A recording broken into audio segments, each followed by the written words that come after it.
All right, we are ready to dive into the details of the form. Start by clicking the Continue button at the bottom of the screen. You can navigate throughout the case report form by clicking the Continue and Back buttons at the bottom of each page, or by using the left menu bar to move between sections of the case report form. You can skip any questions you like besides the disease, the drug, and the outcome, and can move easily between different parts of the form. On the disease page, you can enter the disease, as well as any additional details in the free text box about what the patient was being treated for. For example, if it was a specific symptom or aspect of their condition, then click the Continue button. The next several screens will ask you about the patient's demographic information, as well as their clinical presentation.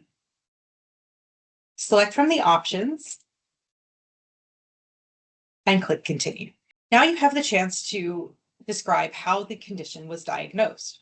Select all that apply from the checkboxes.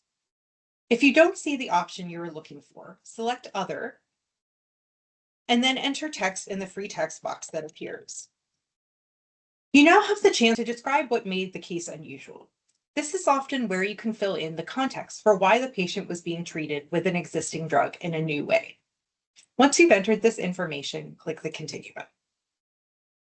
You've now reached the portion of the form where you can describe the treatment that the patient received, and specifically the repurposed drugs that were used off-label to treat the patient. Enter all of the medications you wish to report in the type ahead, or select them from the drop-down list.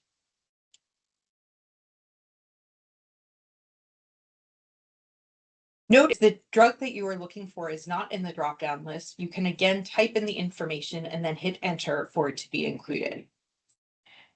If you want to enter information about the dose, the duration of treatment, or adverse events associated with a particular medication, select the pencil icon to add those details. When you've finished entering all of the medications, click the Continue button. Here you can now report the patient's response to treatment. Select from the radio buttons, and then you can enter the time to response and how the outcome was determined, if applicable. Then press Continue.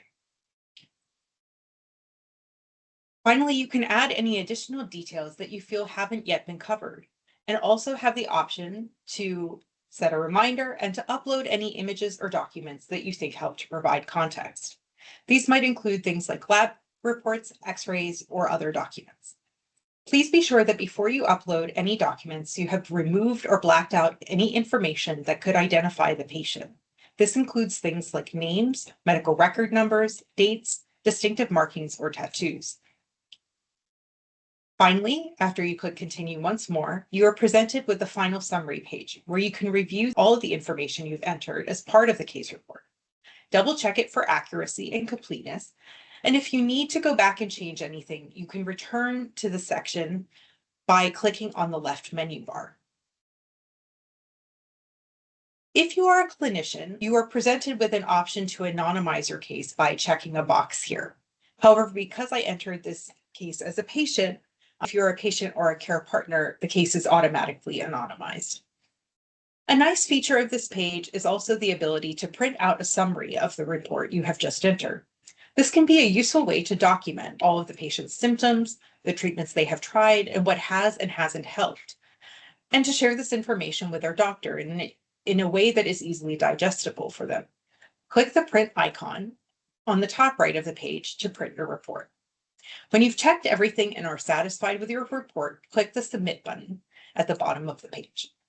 Watch our final video in the series now to learn what happens to your report once it has been submitted and how to explore treatment experiences that have been shared by others on CureID.